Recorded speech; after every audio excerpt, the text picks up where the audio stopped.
Circumcision, Israel's sacred sign. But what if God never wanted it? What if it stands not as a badge of faith, but as a monument to Abraham's unbelief? Watch the pattern. Every time God repeats the promise, Abraham demands something more. It begins in Genesis 12 when God speaks with no conditions at all. I will make you into a great nation. I will bless you, and all peoples on earth will be blessed through you. No ritual, no sign, just a promise meant to be believed. And Genesis 15 tells us exactly what God wanted. Abram believed the Lord, and he credited it to him as righteousness. Faith alone. That was enough. But belief cracked when fear entered. Twice Abraham feared for his life more than he trusted God's protection. In Egypt, he told Sarah, "Say you are my sister so that my life will be spared." Later, with Abimelech, he did it again. He believed God's future promise, but he didn't trust God in the present moment. Then Abraham asked the question that changed everything. "Sovereign Lord, how can I know?" The promise wasn't enough. He wanted proof. So God accommodated him. Animals were cut in half, an ancient pagan covenant ritual. But Abraham didn't walk through the pieces. Genesis says he fell into a deep sleep, and only God passed between them. God performed what he hated, not because he wanted it, but because Abraham demanded it, and God even shielded him from seeing it.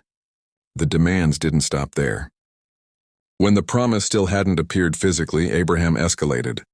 Genesis 16 shows him taking matters into his own hands. Hagar, Ishmael, human effort to fulfill a divine promise. But in Genesis 17, God said no. Sarah will bear you a son. And then came circumcision. This will be the sign of the covenant. A physical mark reminding Abraham and his descendants to never take matters into their own hands. Circumcision already existed among pagan nations, and now it became a permanent reminder carved into Abraham's flesh. Stop trying to fulfill what only God can do. Abraham's mindset still wasn't at rest. In his world, greater blessings required greater sacrifices. So when God asked him to offer Isaac, Abraham didn't argue. This made sense to him. Genesis 22 says he rose early, bound his son, raised the knife, and God stopped him. Later, God would say through Jeremiah that child sacrifice never entered his mind. God didn't need it. He never wanted it. But he met Abraham where he was and said, "This is enough. Don't go any further." That pattern never changed. With Israel, God gave a sign that required nothing at all.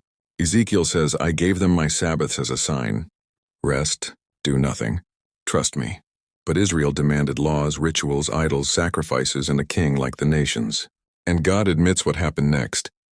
"So I gave them statutes that were not good, and laws through which they could not live, that I might fill them with horror."